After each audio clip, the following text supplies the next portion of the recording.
welcome back to another pregnancy series video. Apologies in advance. My lip look white. It should be looking a bit pink, but I don't know. We'll just ignore that for now, right? So today's video is just a quick story time of what man gives over is not what God gives over. And I've got mum here for this story time because obviously you'll hear my perspective and then you'll hear her perspective. So let's begin this story time. Because I'm using my phone, all the dates are on my phone and I can't really remember the exact date, but I'm gonna try to give it to you off what I can remember, right? So as I told you guys, I found out I was pregnant on the 28th of September. That's a very specific date and I remember it, I'll never forget it because obviously I found out I was pregnant. That was literally a week before the 1 year anniversary of when we lost our pregnancy the year prior, right? So literally a week before, okay? So I found out on the 28th and then I had called my GP. It wasn't the same day I called my GP, the following week on the Monday. I called my GP to speak to my doctor, got through to him, and the little bugger said, "What do you want me to do about that?" I said to myself, am I meant to cry or what? Like, what do you mean, what am I meant to do? I said, well, because of my previous losses, you need to book me into the early pregnancy unit. Now, a lot of people don't know about this, but if you've experienced 3 or more miscarriages, they should book you into the early pregnancy unit as soon as you find out to see if the pregnancy is going to be viable or not. Just putting that out there. So I said to him, boss man, you need to book me my appointment. So he booked me an appointment for my early pregnancy unit.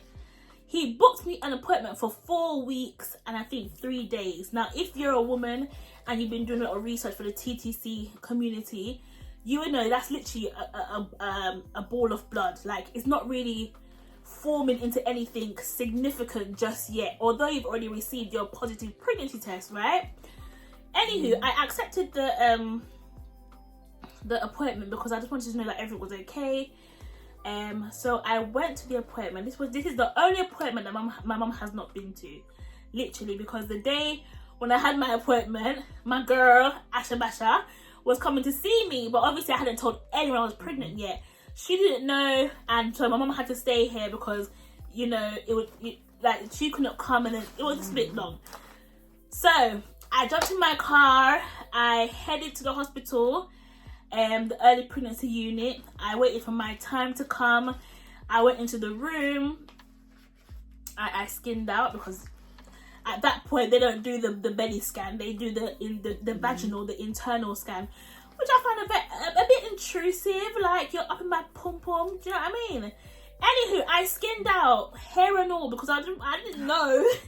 I had no idea that she was gonna insert whatever she inserted up in there. I didn't know. So then I see her, she's an elderly woman, right? She's all like going to the left, going to the right, and at this point it's a bit uncomfortable because obviously you're not sexing right now because everything's so fresh, right? So she's looking, she's like, I can see pregnancy, but it's unknown. I'm thinking, what she mean it's unknown? You can see a pregnancy, but it's, oh girl, is that even English? So I was like, okay, cool. So she finishes off and everything, and you know, I clean up myself and whatever, and then I get dressed and I leave the room, but she's like, oh, sit here because we will need to make an appointment, whatever. So I jumped. No, when I came out the room, she brought me to this board, this wall that had a board in it, and then she handed me a leaflet, and the leaflet said location of unknown pregnancy / ectopic. So, you know, because I've been doing my research, because, you know, goody roll one baby and whatever. I was like, what do you mean unknown pregnancy? Ectopic. I said, ectopic where?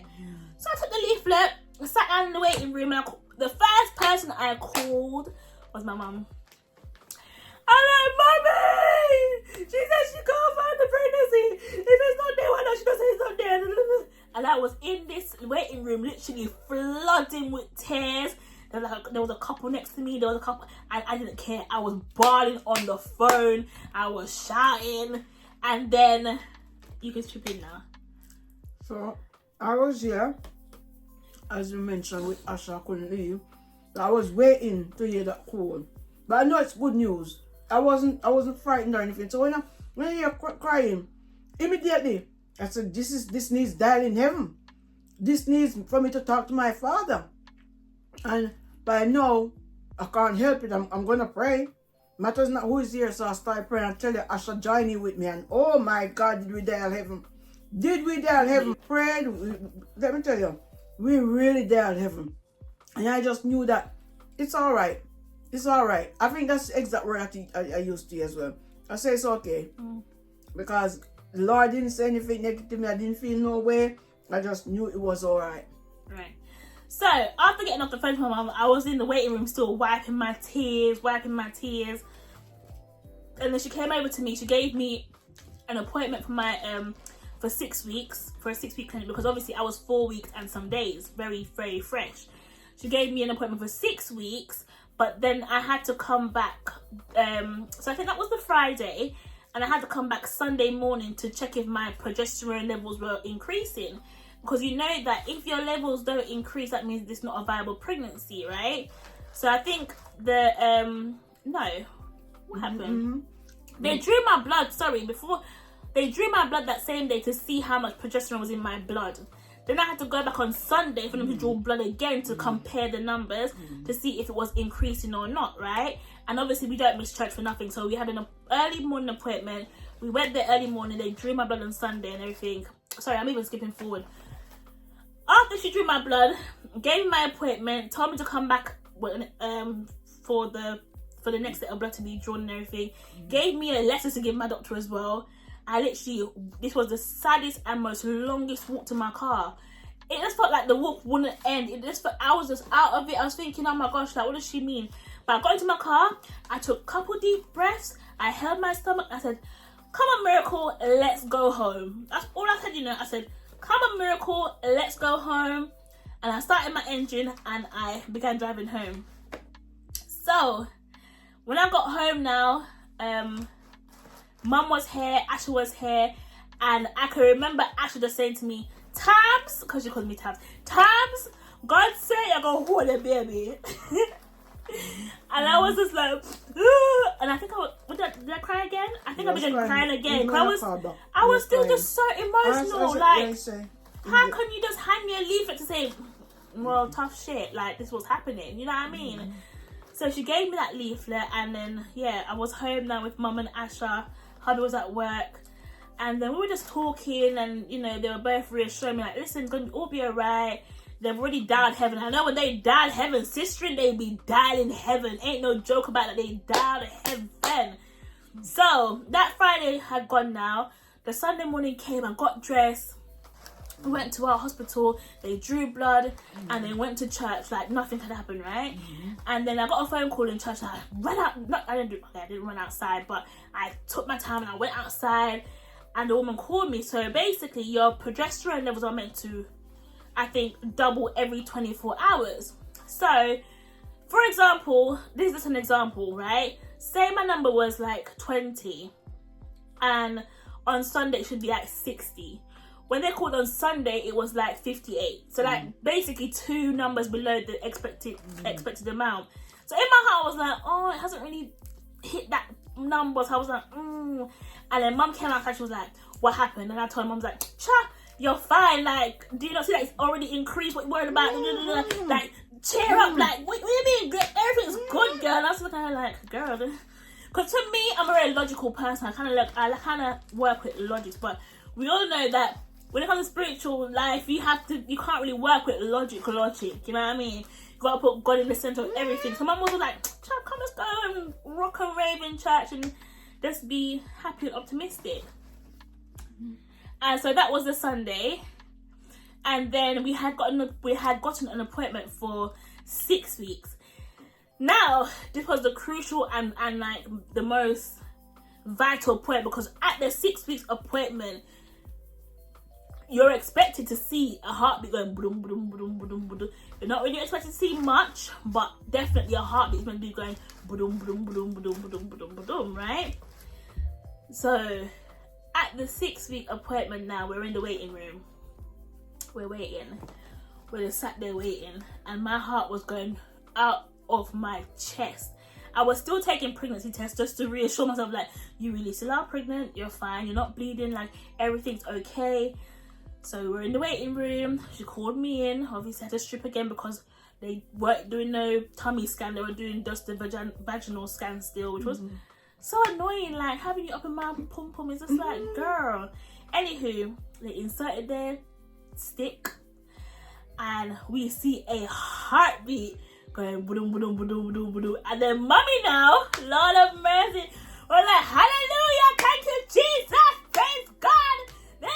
Mom did not care who was in the room. She didn't care that no one else was listening. She was like, yes, Jesus, Father God, thank you Jesus. And then the woman's like, oh, I can see you're very happy. I'm all looking at her like, well, obviously you're the same one who told us you couldn't find her. So that was like a massive celebration. And then she goes, would you like another appointment in 2 weeks' time to see if it... I said, yes, give me my appointment, girl. Give me another appointment. But in that time, I was thinking, why we need another one, girl? Yeah, mum was all like, we don't really need it.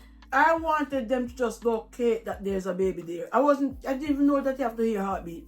It wasn't the heartbeat, and she was like, I was thinking, well, the baby is there. But she said, yes, you need to hear heartbeat. Yeah.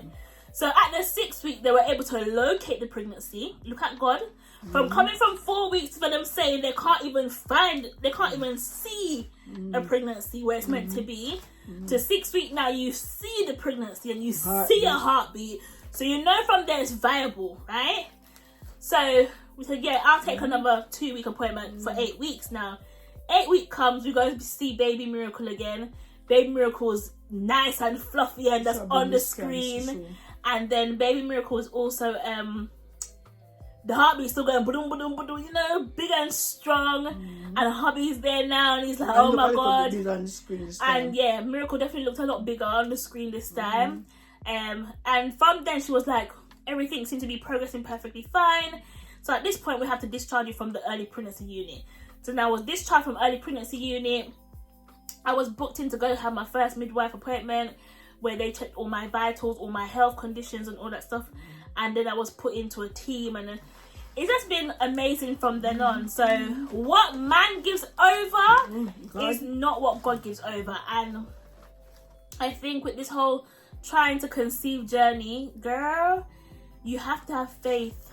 You have to have faith. Like, you cannot make the things of this world come and mess up your mind, because what man says is really not what God says. Because I'm telling you, at that appointment when she handed me all these leaflets about unknown pregnancy and ectopic and all this drama, and I said to myself, after I have been tracking my ovulation, I haven't paid for one stupid app to be inserted when we're having sex and most fertile window, and for you to come and now tell me that all my hard work has gone in vain. I was like, no way. But obviously when I heard it, I was very emotional. I was so emotional. I sat in the car. I was like, let's go home, Miracle. And literally, you know, from day one, baby has been called Miracle. So if you're on my socials and you ever see me talk about miracles or what a miracle this or miracle, I was literally referring to our baby. Baby has been Miracle from day one and will be Miracle when baby is born, will be Miracle forever. Like, Miracle is just a precious baby and we love Miracle so much. Miracle's amazing. Like, Miracle is such a intelligent baby. You know what I mean? Even the doctors are like, wow. Like, you know, the doctors are we have definitely confused these doctors, because my report, child, if y'all should ever know my report, I'm telling you. But yeah, that's what I'm saying. Ladies that are going through the whole trying to conceive journey, do not give up. Do not give up. I've been there, I've done that, I've questioned God, I've cussed God, I've done all of that stuff. But trust me, do not give up. Your time is coming. This is our 6th pregnancy, I'm telling you. So I know what I'm talking about when I say your time is coming. Don't make 1 or 2 losses make you feel disheartened or discouraged. Do you know what I mean? It will happen. It will happen. I know what it's like to take a pregnancy test today, positive. Take one tomorrow, positive. Take one the next day, negative. Do you know what I mean? Or take one for a whole week, it's positive. Then boom, your period comes. Which is actually not your period, it's a chemical pregnancy. But that's for a whole different video. So I've been there. I have been there. Look, I have a whole book. I have a whole book of pregnancy tests. These are all mine. That I would, in the morning I'll be peeing, in the evening I'll be peeing. I was literally like a testing machine. And even when the way we conceive Miracle now, when I was taking all my supplements, Mum was like, "You sure you need all?" I was like, "Yeah, girl, I need all of this." So you definitely have to have faith, and don't be lazy in your research. Make sure you do your research. Make sure you know what your body can accept and can't accept. And ladies, you only have 1 week to get pregnant. That's a whole different video as well. Yeah. So I'm gonna tell you the apps to get, the supplements to get. I'm gonna just be real with everything. Most importantly, tea to drink. And let me tell you, if you ain't cleansing your womb, child, not that you can't have, but the womb cleanse tea that I created, yeah. Me and my friend called it "Don't play with it, don't play with it, don't play with it," because it was in my kitchen that I made her some, and she's got a very beautiful, handsome baby that I absolutely love to my core. Do you know what I mean? And now I'm pregnant from the "don't play with it, don't play with it." If you don't want a baby, do not play with this tea, right? This tea is, and it's not just for fertility, it's to actually cleanse you as a woman. It rebalances your hormones, it makes everything set good. You know what I mean? So yeah, that's just our little story time to say, like, what man gives over is not what God gives over. Do not give up on God. Keep pressing on to the higher calling. I know that it's frustrating when you're seeing everyone get pregnant, because I think out of all my friends right now, I think I'm the last one to actually have a baby. But just keep on pressing on. You don't know why God is delaying you, but delay is not denial, I'm telling you. Because look at me, I might be the last one, but child, my pregnancy has been so beautiful. I cannot complain. I think I vomited 4 times or 5 max, and that's because I ate something that didn't really agree with me. But I didn't have no morning sickness as such, no swelling. My nose is still cute. My nose ain't spread like baby cat. Like, and sometimes when somebody needs a baby, and for someone like you keep saying, "Don't worry, it will happen," to them it's like, what you're talking? They're talking nonsense. It seems impossible. A bit more, you're just talking something to just talk something, but how is it going to happen to me? Right. When is it going to happen to me? Can it really happen? But yes, keep the faith. Keep the faith, because of tea, to be honest. But yeah, guys, thank you so much for watching. I'm Julsz, Tymm, and over here we have a good time all the time. I really hope you're enjoying this pregnancy series, because I love talking about babies and pregnancy and all that stuff. So yeah, see you shortly with more videos. Okay, remember to subscribe, like, comment, and share. Subscribe to Mummy's channel, Prestige J and JAI, and we will see you in a little while. Okay, bye, MiJulsz.